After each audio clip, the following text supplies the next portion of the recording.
going on, everybody, and welcome to part 3 of my playthrough for Plants vs. Zombies. In the last episode, we just got a new plant to our arsenal of deadly plants, the Repeater.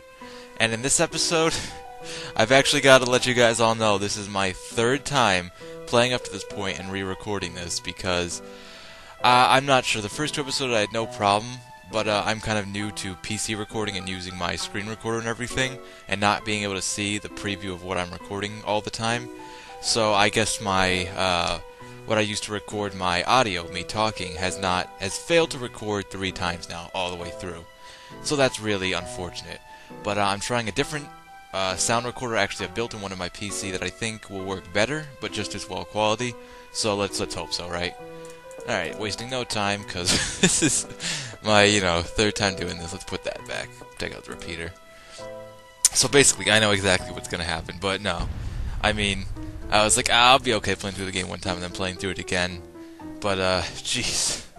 I never thought I'd be playing through the same couple levels, like, over and over. I mean, the later levels are fun to do that, but the earlier levels, they are not so much fun, you know what I'm saying? Because they're, like, kind of the tutorial levels, the basics. And there's not a whole lot of choice here. I mean, there is a lot of choice, but later in the game you'll see that there's a lot more choice. I feel like he's moving really fast for some reason. I was going to try to save it for a pea shooter. And I will get the repeater out there at some point. It's giving my thoughts on the repeater. I guess I'll wait till I get it out so I can explain and you can actually see. But it's sort of like having 2, pea shooters in one together, like on the same spot. But later, that might not seem like it might seem like an okay investment, like, well, okay, that makes sense, I'm paying double the price for twice the shots. But, what it does is save space, and it's not really that big of an improvement unless you get, 3 or more in a row, then it's kind of, devastating against the zombies. And it's actually a pretty, well, not just pretty, but a really good plant.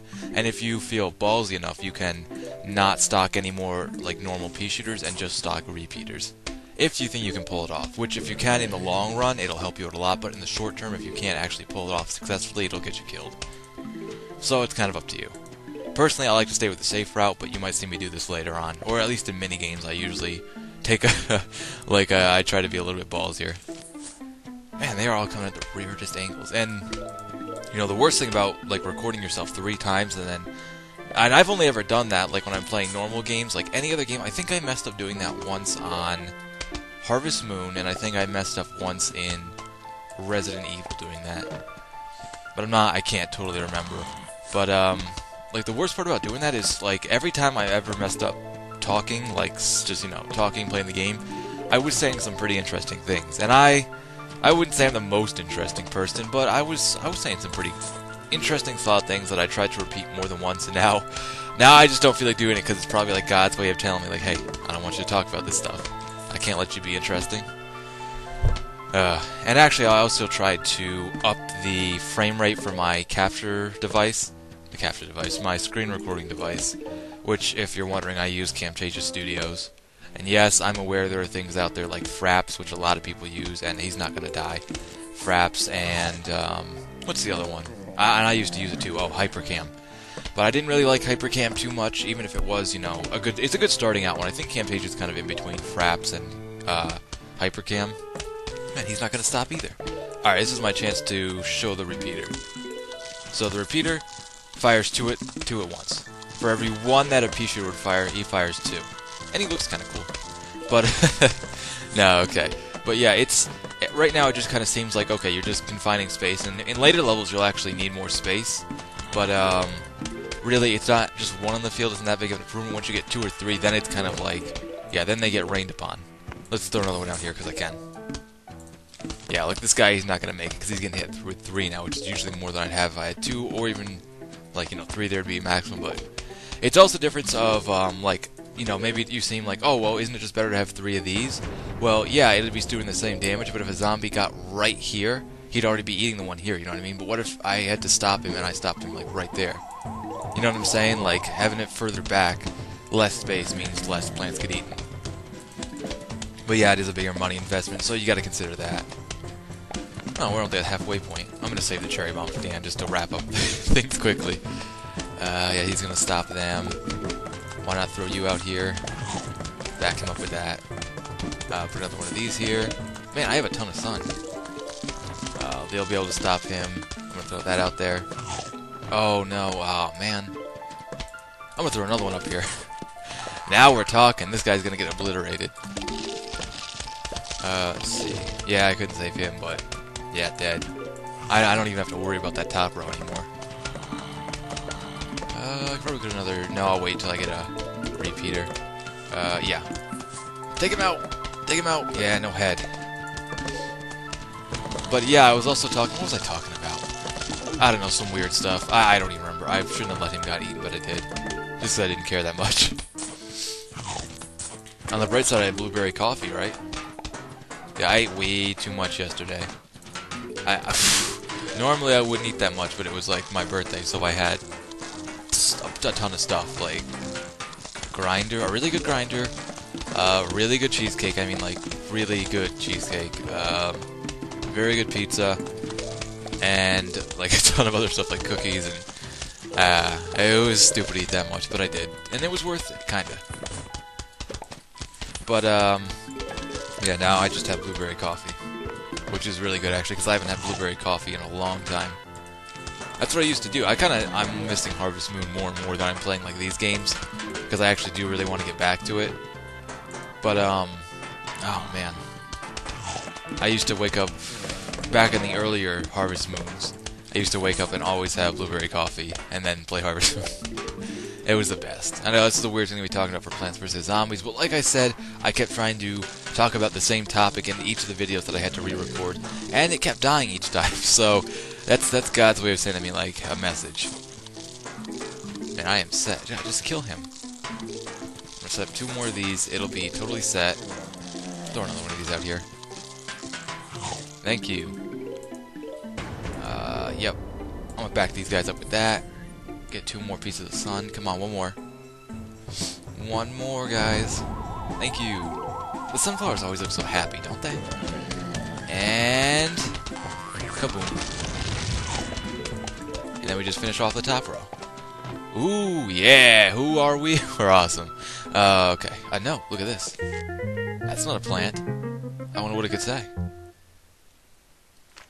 Hello. We are about to launch an all-out attack on your house. Sincerely, the zombies. That's not good. Oh boy.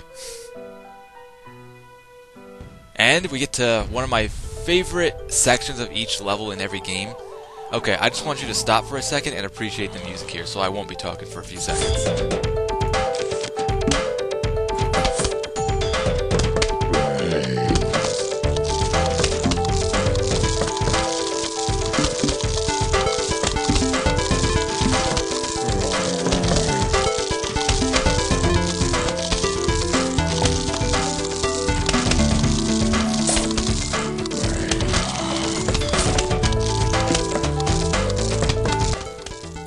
You gotta admit, that's pretty good music. And I was actually comparing this game recently, very recently. I've been listening to the Banjo-Kazooie soundtrack, specifically Gruntilda's battle at the end, but I was thinking this game has a really, really good soundtrack. I really love the soundtrack overall. This one in particular is my favorite, but this game does have an extremely good soundtrack.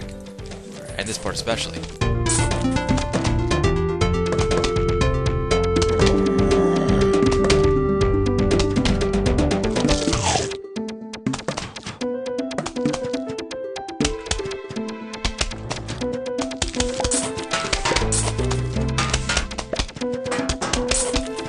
Badassery kicks in.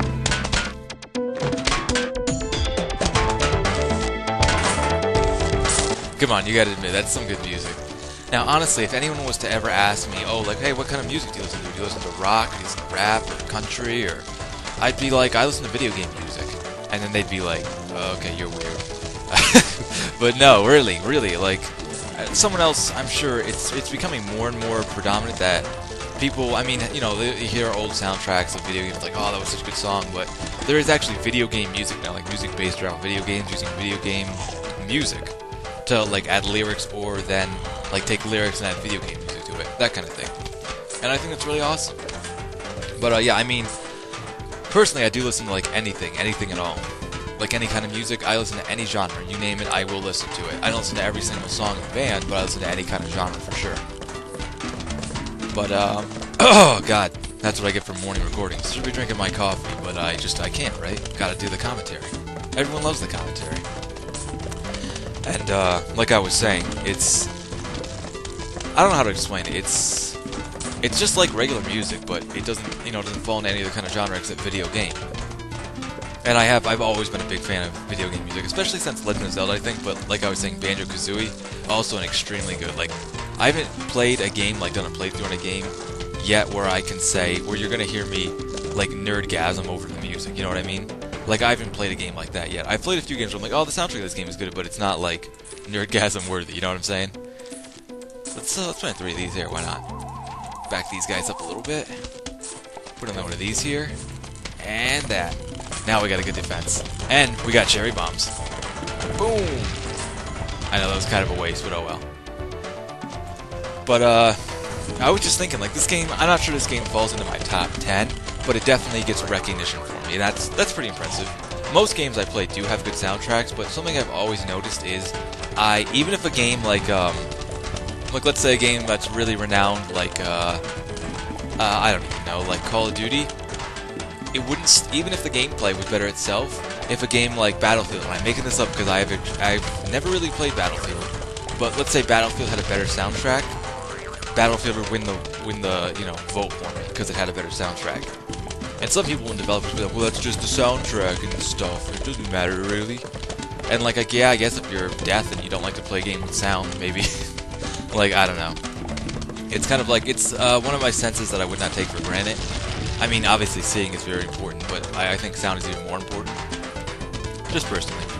Like, there are people who can play video games with just sound. And honestly, it's kind of like, I guess, some people, they hear an old rock and roll song or something from back in the day, and they're like, oh, that brings me back. That's exactly how I feel about any kind of video game song from, like, made in the 90s. Anything made in the 90s, pretty much.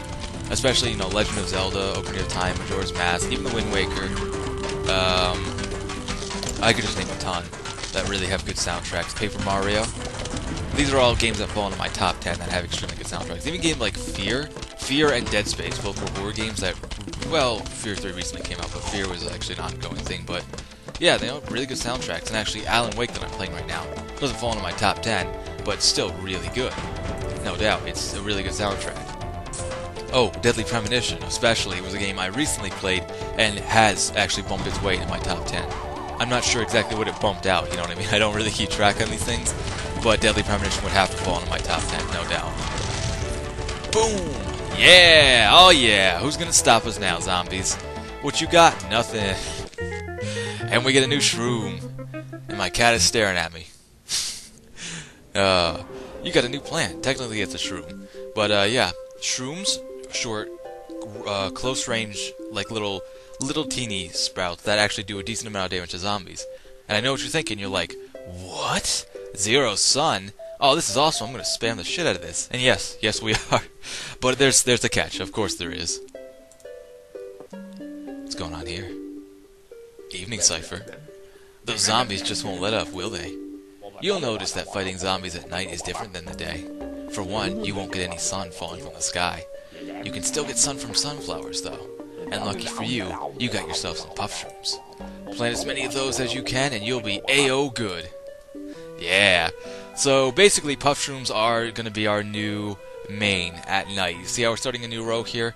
Yeah, you see how there's going to be some kind of, certain, like, genres of plants? And, yeah, the puff shroom is actually probably my second favorite plant in the game, surprisingly enough. And I'm actually really excited about this. You can tell I'm excited because I'm stuttering. The night levels in this game are my favorite, like level 2. It's definitely my favorite in the entire game. But, yeah, I think we're going to end things off right here. Hopefully the recording goes through this time, because I can't play this level a 5th time. But, yeah, I thank you guys for watching the video. If you enjoyed it, let me know. And until then, I'll catch you later.